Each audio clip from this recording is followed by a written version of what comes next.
Hello everyone, I'm Dr. Beatrice Hyppolite and this is your world.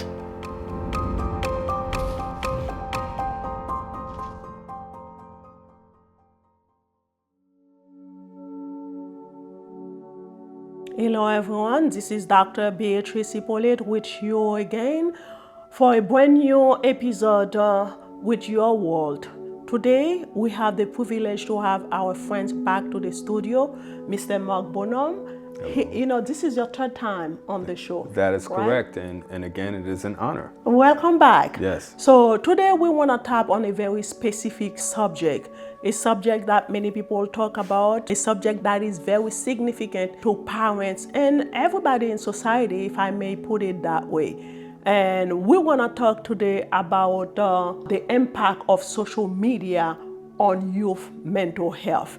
And we have Mr. Bonhomme with us today to kind of help us bring light on that subject. You have the mic, Mr. Bonhomme. Thank you again for having me on your show, Doctor. It's always a pleasure. Let me just begin by saying, as someone who spent a lot of time on this planet without social media, I can really see the difference in terms of how it has impacted and how it has shaped the psyche of our society. And I would say in some ways the results have been very mixed. A lot of it, unfortunately, negative. I think that there are things that we're seeing in terms of behaviors, in terms of attitudes now that are being shaped by social media that are not always wholesome. Mm-hmm. And so one thing that I recall is that when I was a kid, you'd have a group of 6 or 7 teenagers in the room, mm-hmm. and they would all be engaged with each other. They'd all be talking to each other, they'd all be interacting, and this was all very healthy. But now you get those same teenagers in a room, and everyone is just staring down at their devices. Mm-hmm. Everyone's staring down at their phones. So what's happening here? So we're seeing this big shift in terms of social behavior or less socialization and people becoming more introverted. Okay. Now I'm a natural introvert. That's not an issue for me. But when I'm in a social situation, I can still socialize. I can still navigate. But what I'm seeing now more and more with young people is a diminishing of social skills. Mm-hmm. Young people that don't even understand the basics of socializing. I mean, it's really something when I'm standing in a public place and there's a young person who's standing in front of me who doesn't even know how to respect my personal space because this was something that he never learned. Mm-hmm. So oftentimes what's happening now is young people, sadly, are being raised by the images and the ideas that they're receiving from social media. And this is not proving to be very healthy. And you mentioned something that is very important, mm-hmm. referring when you used to be a child, the way that you used to interact with other kids. Yes. And even during summertime, so you will see a lot of kids outside playing with each other. Absolutely. So now it's like even when you see kids outside, they will be either with a tablet or a phone, or if they are in the same room, everybody will be playing a game. So it's like we may be together in the same room, but we're not interacting with each other. Exactly. So it's very sad. And not even with kids, the focus today gonna be on youth, but adults as well. Absolutely. It's like, nowadays, so you go to a restaurant or somebody invite you to hang out. So by the time you make it to the place, everybody, have their phone ready to scroll through and be on TikTok or Facebook, Instagram, and you name it. Yes, and this behavior has become so commonplace that when originally people behaved this way, it was considered rude. But now it's so commonplace that people now expect this behavior. But one of the things that I have concerns with is what social media has basically given us is it's given us a whole new currency. Right? Mm-hmm. And I believe that the currency of the 21st century is essentially attention. And people will do anything for it now. Mm-hmm. Mm-hmm. I mean, it's not even about the money anymore. It's about the likes, it's about the attention, and it's almost like this dopamine rush that people mm-hmm. are getting when they know that everyone is watching their content. And when they post something on social media, if they didn't get the amount of likes that they were expecting to have, or to receive, they will be complaining about That's right. And I'll give you a surefire sign that social media has definitely changed the way people interact and engage. You take someone like former heavyweight champion Mike Tyson, right? Mike Tyson is enjoying a plane ride. He's minding his business. And then this guy comes up behind him, sitting in the seat behind him, and begins to harass him. Now, there was a time when people knew not to do that with Mike Tyson. They knew that his hands were registered lethal weapons and not to bother this guy. So the guy keeps pestering Mike Tyson to the point where Tyson reacts. And clearly he was doing this because he was recording it and trying to get attention on social media.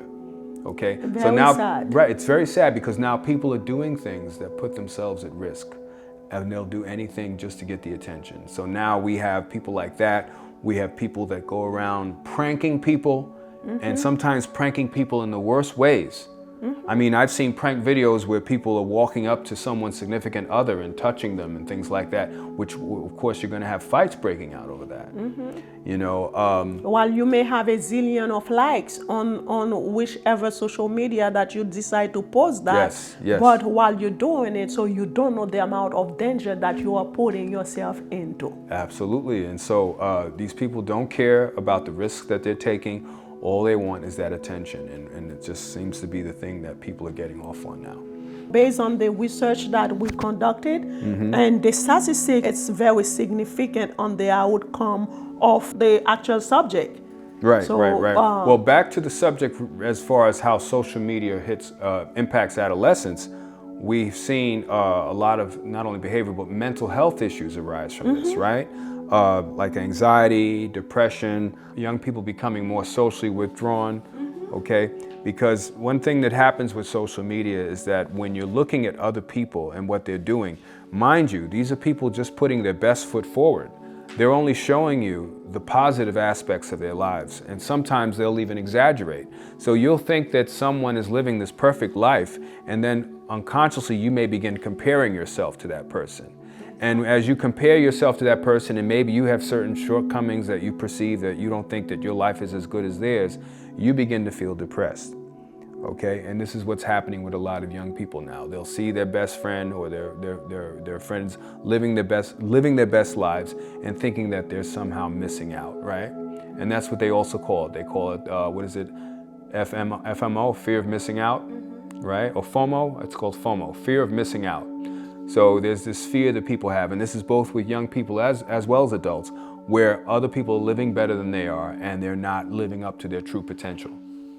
And which is not a good thing. Yes. You know, and quickly, let me go through all the negative impacts and positive aspect as well of the problem. So according to research, social media impact on youth mental health is a very complex issue with both positive and negative impacts. So we're gonna go quickly through the statistics.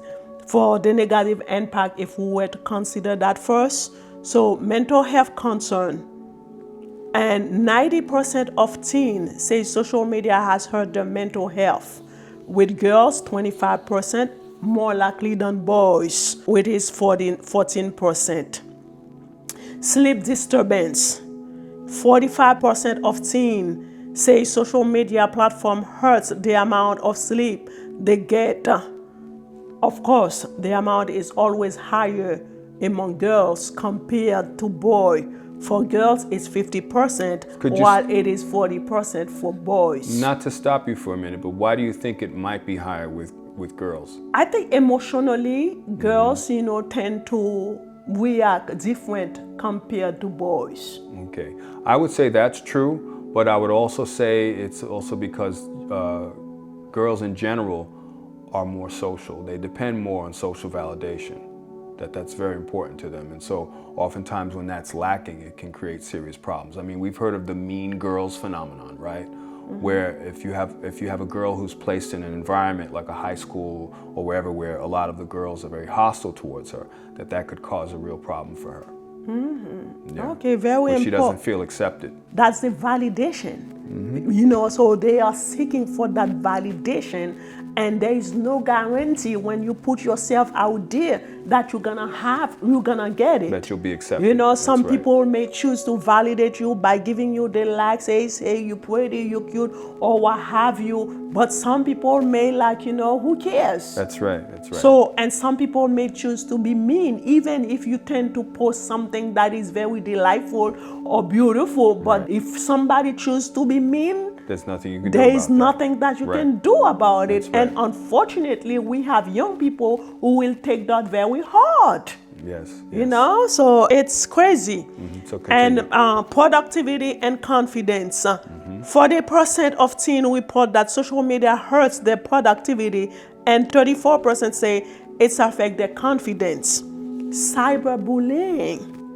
40% of teens have encountered abusive behaviors online, including cyberbullying and threats. Now let me touch on that for a minute, because I recall before social media there was no such thing as cyberbullying. It was just bullying. And when I was a kid, bullying meant that someone literally came up to you, okay, and punched you in the mouth and took your lunch, okay, and stole your money. Or your sneakers. Absolutely, okay. This was considered bullying. And so to me, when I even look at these terms like cyberbullying, how could you sit in front of a computer screen, right, and take what someone says that much to heart when they're in no position to physically harm you, okay? It really shows you how dependent we've become on these devices, on these machines. Because emotionally, that will have an impact on you. You mentioned the physical aspect of it, you know, when you were to be in school. But even there were kids who will be mean to you by using inappropriate words. Of course. You know, and calling you ugly, you know, all type of names. But those kids were physically in my presence. Those kids are physically in front of you. So I think it's going to impact you a lot more. But physically, while they may choose not to touch you, but verbally they could have hurt you very bad. Of course. And I think, you know, the cyberbullying term came along. The fact that, hey, you know, you are doing it virtually, you know, using like a computer, phone, a tablet, and having people calling you names. People tend to be mean. Not only calling you names, but even creating memes. You know, on social media. Because it's like recently I saw a clip from somebody I know who he basically was addressing the bullying that is being going on social media, where people feel really comfortable to attack others. Right. You know, and saying things, and sometimes don't even have a second thought about it.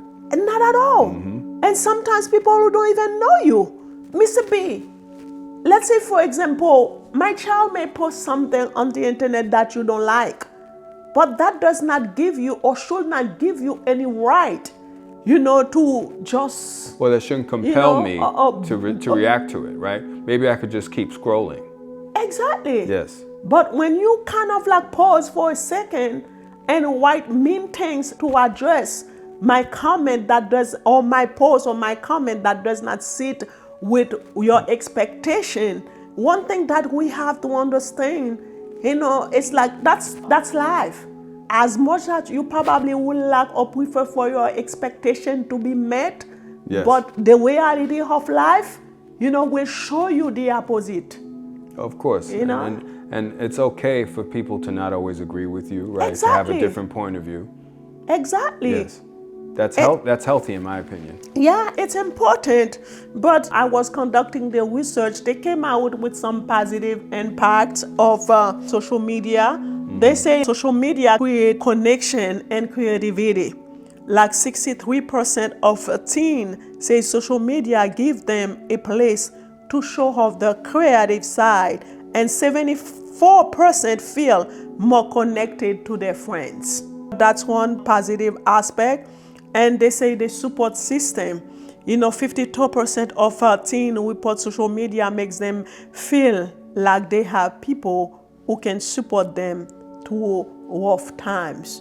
So though they listed that as a positive aspect, I still have a question toward that. What's that? So my question is like, those people that you feel connected with, those are the people that you never seen them, not even once in your life. But you feel so connected and you feel that you can listen and be educated by them. Right. So I still have a question mark. I respect that's the result of research, but I still have a question mark, next to it. Right. I think that I totally can see how a child could feel supported if they have, friends, online that they can talk to and interface with. But I still think ultimately it's no substitute for a genuine live community composed of real people in real time.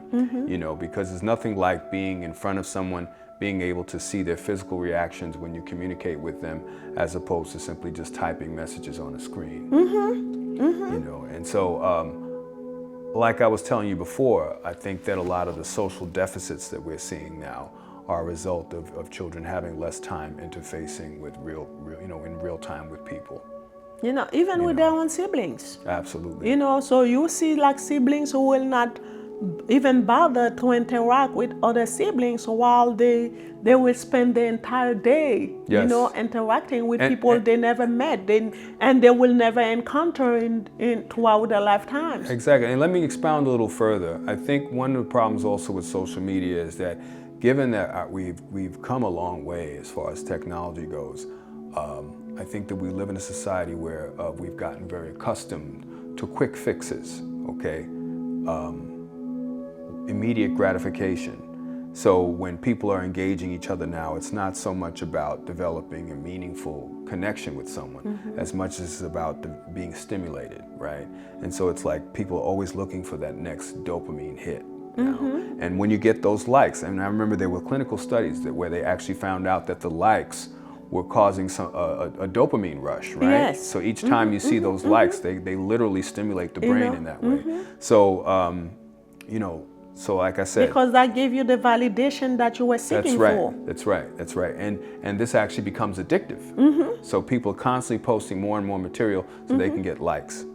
And but like I said, I just think that what's happening now is that people have moved away from genuine connection and are really more about just seeking constant stimulation. And I think this is one of the downsides of social media. It is. And to continue with the stats, so it say girls are more likely to report negative experience on social media, including feeling overwhelmed by drama. So it's too much drama. Right. You know, so, and boys can be, you know, can do their own drama, but you see it more likely, you know, on the girl side. Yes. And then they suffer with the pressure, like you just mentioned. Black teens, you have 49% of black teens who says that they use social media to get information about mental health, and 34% say it's make them feel like they have a place to be creative. Right. So my question now to you, as much that, you know, so those kids may find social media be very positive to them, I understand that, you know, mentally it's been taking a toll on their mental health. What role you think parents play or should play into helping their own children? Well, I believe that any responsible parent, should put controls on social media, and if they don't have like filters on their devices where they can control the type of content their child has access to, they should also have conversations with their child, I think quite often you have a lot of parents that simply leave the child with the device and let the child just do whatever he or she wants. And of course that's potentially very dangerous because you don't know what type of content that child is being exposed to and how it could be impacting them. So I think the parents need to take a more active role in terms of monitoring their child's social media interaction, their online behavior in general. And by putting tighter controls on that, I think that kids will have healthier outcomes. I'm glad that you mentioned that, because one thing that's been going on, you know, with social media, especially among like very young kids, like 3, 3, 4, 5 years old. Right, toddler ages. So I understand sometimes as parents, we got caught with a zillion of activities to fulfill. Especially parents who work full time, right? Yeah. But you have way too often I've seen parents to get their peace or to be on social media themselves, just throw that phone or that tablet to that child. Yes, and they use it as a pacifier. They use it as a pacifier. And that child will go through things, you know, Yes. and you see the parents, either they get busy taking care of their house or they're on social media themselves, like I just mentioned prior. So while those little kids are on social media navigating, only God knows. That's right, that's right. And there's nobody there to supervise them, right? So you don't know what type of content they're being exposed to and what type of ideas they're absorbing and how they're even interpreting this information. Exactly. You know, there was a time when inappropriate content, well, before social media, could be concealed. It could, you know, you could actually keep children away from it at one point. Mm-hmm. But now, given that children have access to any and everything now on their devices, that even if your child has a filter on their device, they have a friend who doesn't have a filter. So they're going to be exposed to inappropriate content whether you like it or not. So all you can do now as a parent is process with your child. Mm-hmm. Have the conversations, have those tough conversations. And honestly, I feel sorry for a lot of parents today because there are a lot of very uncomfortable subjects that unfortunately they have to take on with their children now. Yeah, and so I believe it is important, it is vital for parents to have conversation with their kids. Yes. You know, about it. So how, you know, so it's like sometimes the kids may be dealing with the pressure Yes. of social media and never really took time to address that with their parents until when things really got to a place so where they can do anything about it. That's when they're gonna find out that the kids were dealing with this or that. Right. So it's like we don't want it to be too late. Yes, so I would recommend that every parent just have a continuous dialogue, not just supervising their child in terms of their online activities, but just having an ongoing dialogue, having ongoing discussion and keeping the door of communication open. Because sometimes parents will shut that door and then what happens is the child will then turn to their own devices and then things get really messy. Yeah, that's very important. I really love that. So it's like be active, be proactive, if I may put it that way, you know, into your kids' life. Because at the end of the day, so as parents, our children should be our priorities. That's right. We know kids, especially teenagers, they always try you. You know, as teenagers, they'll test you to the core. And one thing about teenagers, they always believe they know it all. Of course. You know? So it's okay for them to feel that way, but just the fact that they feel that way, it doesn't mean that I'm gonna let you do things your way completely. Right. Well, as a parent, it's your responsibility that's my responsibility to rein them in. To be there, to make sure that I check everything. I don't want to be that controlling parent, but I will not leave you without being supervised. It's very important. And one thing that I've seen with many kids, especially young kids, 12, 13, 14 and up, they want to be on social media until 3 in the morning. Yes. Until 3 in the morning while the parents are sleeping and you have school the next day and you are on social media until 3 or 4 o'clock. Yes, that's a huge problem, It is a serious problem. And that's why, you know, I agree with you 100% where parents have to be more active into their children's lives. They have to be vigilant because it's not just a matter of the child's mental or emotional health, but it's also a matter of safety, because one of the issues with social media is that given that, you know, the internet is a worldwide platform, your child may be exposed to all kinds of predators, and people who don't have the best intentions. And before you know it, the child's inbox is blowing up with messages from all kinds of weirdos. And they may be having conversations with these people, and before you know it, your child winds up missing or something happened.